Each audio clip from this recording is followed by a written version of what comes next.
Assalamualaikum warahmatullahi wabarakatuh. Gimana kabar semuanya? Semoga selalu dalam kondisi sehat walafiat dan barokah. Oke, sebelum pembelajaran dimulai, mari kita membaca doa. Bismillahirrahmanirrahim. Rabbi sidni ilma warzuqni fahma. Amin. Semoga dengan bacaan doa tadi kita semua mendapatkan kefahaman dan ilmu yang bermanfaat. Amin, amin, Allahumma amin. Pada kesempatan kali ini, alhamdulillah, kita masuk ke materi yang ketiga, yaitu tentang perkembangan pesantren dan perannya dalam dakwah Islam di Indonesia. Adapun kompetensi dasar dari materi ini, yang pertama yaitu menghargai nilai-nilai positif dari perkembangan pesantren dan perannya dalam dakwah Islam di Indonesia. Yang kedua, mengamalkan sikap berani dan gigih dalam menuntut ilmu.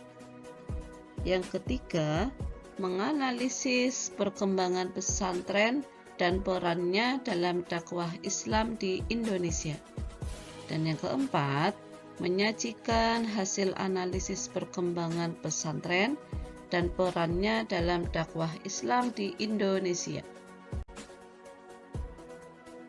Tujuan pembelajaran pada materi ini dengan model problem-based learning adalah peserta didik mampu memahami dan menganalisis unsur-unsur pesantren di Indonesia dengan baik dan benar. Kita masuk ke materi pembelajaran, yaitu tentang perkembangan pesantren di Indonesia. Cikal bakal lahirnya pondok pesantren di Indonesia diduga ketika Sunan Ampel mendirikan sebuah padepokan di Ampel, Surabaya, Jawa Timur. Meski pada waktu itu belum disebut dengan pesantren, tapi bisa dikatakan apa yang dilakukan Sunan Ampel menjadi peletak dasar-dasar pendidikan pesantren di Indonesia. Sunan Ampel menjadikan padepokannya sebagai pusat pendidikan Islam di Jawa. Murid-muridnya banyak yang menjadi tokoh penting dalam sejarah penyebaran Islam di Indonesia, seperti Raden Fatah atau Raden Fatah, yaitu Sultan Demak pertama. Terus ada Jaka Tingkir, ada Sunan Muria. Adapun pengertian pesantren, pesantren itu berasal dari kata santri yang mendapat imbuhan pe dan akhiran an, menjadi pesantrian atau pesantren. Istilah santri berasal dari kata Sangsekerta, yaitu sastri, yang memiliki akar kata yang sama, yang berarti kitab suci, agama, dan pengetahuan. Istilah pondok berasal dari kosakata bahasa Arab funduk, yang memiliki makna asrama atau tempat penginapan. Dengan demikian, secara lebih luas, pengertian pesantren adalah sebuah lembaga pendidikan Islam yang murid-muridnya atau yang biasa kita kenal dengan santri-santrinya tinggal bersama dan belajar di bawah bimbingan guru yang disebut kiai.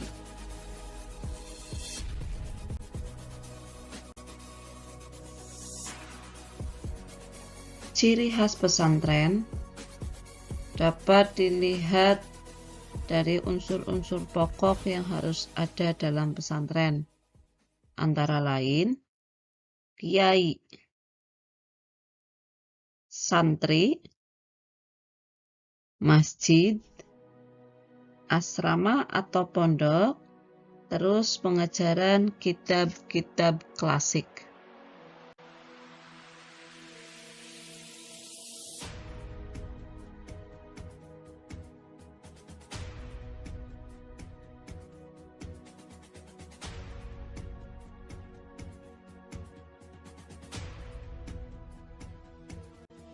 Kita bahas unsur yang pertama, yaitu kiai. Kiai adalah sebutan yang lazim bagi tokoh agama dan masyarakat serta memimpin sebuah pondok pesantren. Kiai menjadi ruh kehidupan dan merupakan elemen paling inti di pesantren. Perkembangan dan kelangsungan sebuah pondok pesantren banyak bergantung kepada wibawa, keterampilan, kedalaman ilmu, dan karismatik kiai dalam mengelola pesantrennya.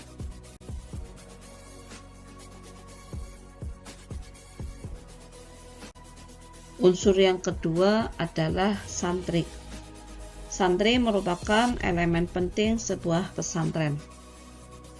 Sebuah pesantren tidak bisa dikatakan sebagai pesantren tanpa adanya santri-santri yang menuntut ilmu kepada kiai.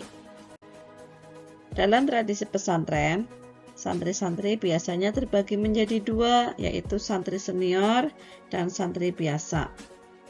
Dari santri senior ini, biasanya terbentuklah sebutan lurah atau mereka dijadikan sebagai mudobir atau pengurus pondok pesantren. Unsur selanjutnya adalah masjid. Masjid adalah sebuah bangunan yang paling inti di pondok pesantren.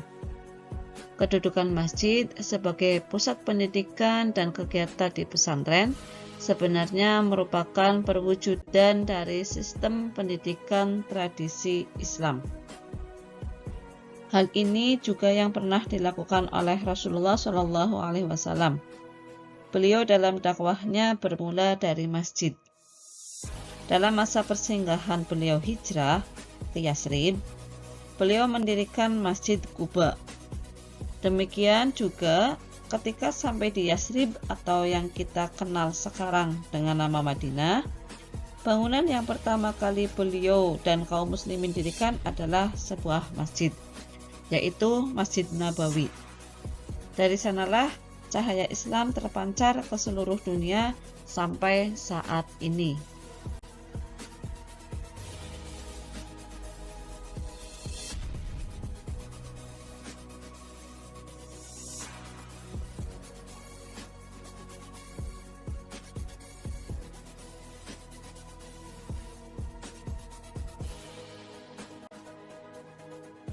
Dalam tradisi Islam, asrama atau pondok adalah tempat tinggal bersama yang sederhana bagi kiai dan para santrinya. Dengan bertempat tinggal di asrama, santri tidak hanya belajar materi keilmuan saja, tetapi juga belajar tentang kehidupan karena mereka dididik 24 jam di pesantren. Mereka belajar hidup mandiri karena dituntut untuk bisa mengatur kebutuhan dirinya dan juga belajar hidup bersama untuk mampu memiliki sikap peduli, toleran, bekerja sama, saling menghargai, saling menolong dengan orang lain.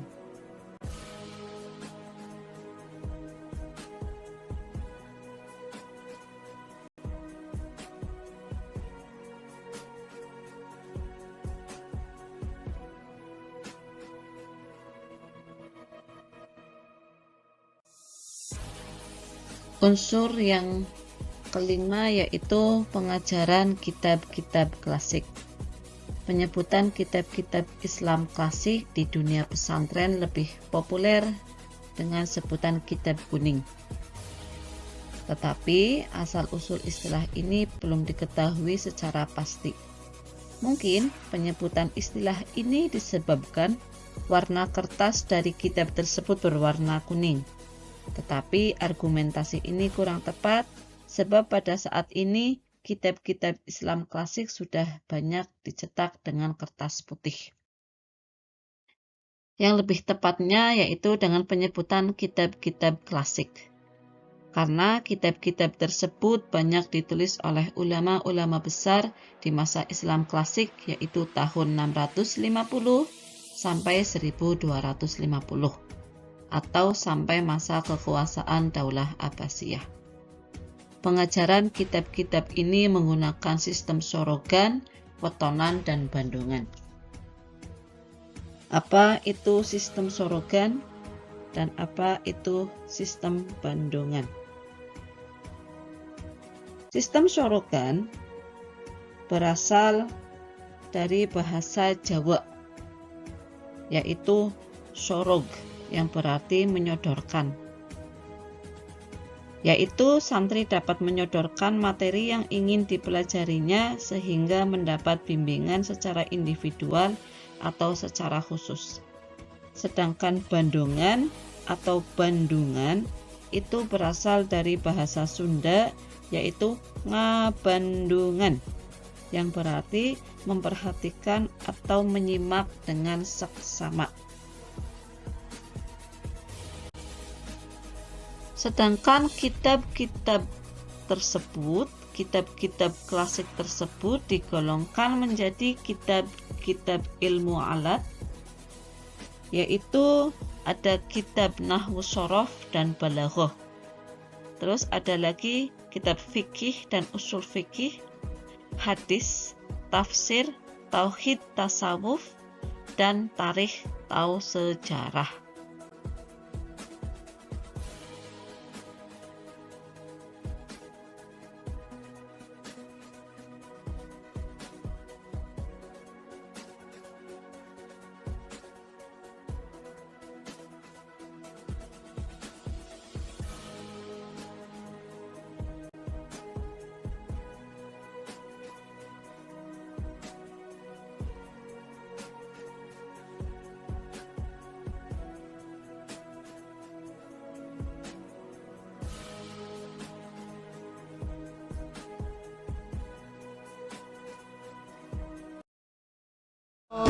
Joko tingkir wali Jawa, murid Sunan Kalijaga, wis masyhur ing Nuswantara, dadi wali dadi raja. Joko tingkir wali Jawa, murid Sunan Kalijaga, wis masyhur ing Nuswantara, dadi wali dadi raja, dadi wali dadi raja. Salatullah salamullah ala taha rasulillah, salatullah salamullah ala yasin habibillah, ala yasin habibillah. Lekendani Joko tingkir, Joko gagah sregep tingkir, status yatim piatu, bisa sukses kerana mitutu, bisa sukses kerana mitutu. Lekendani Joko tingkir, Joko gagah sregep tingkir, status yatim piatu, bisa sukses kerana mitutu, bisa sukses kerana mitutu.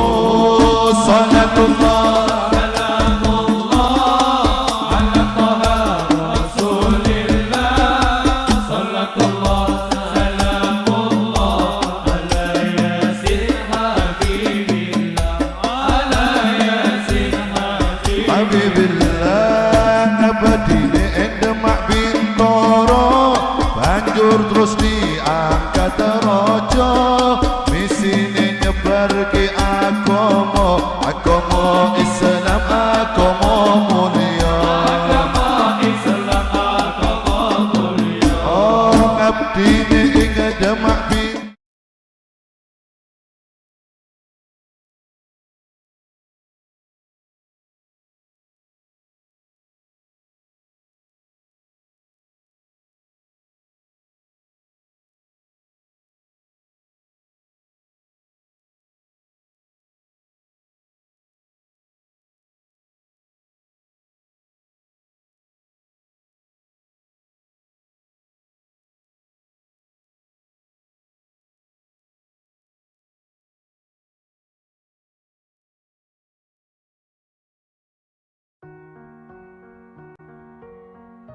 Sampai di sini untuk materi yang ketiga, yaitu perkembangan pesantren di Indonesia.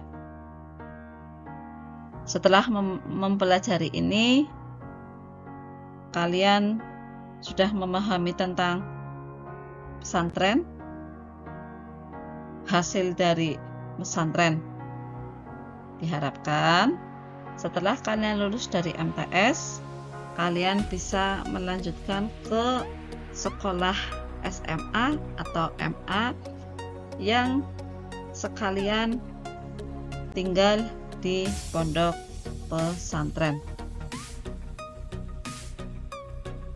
Satu lagi, tadi ada sholawatan tentang zakat tingkir.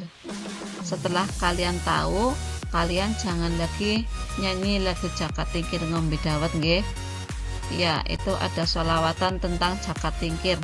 Zakat tingkir itu orang alim, orang soleh, dan orang hebat. Bukan seperti yang dinyanyikan zakat tingkir ngombe dawet. Minggu depan insya Allah kita akan belajar lagi masih tentang materi yang ketiga, perkembangan pondok pesantren, tetapi kita belajarnya yaitu di peran pesantren dalam dakwah Islam di Indonesia. Tetap semangat untuk belajar, jaga kesehatan, bahagiakan diri kalian dan orang tua kalian. Wassalamualaikum warahmatullahi wabarakatuh.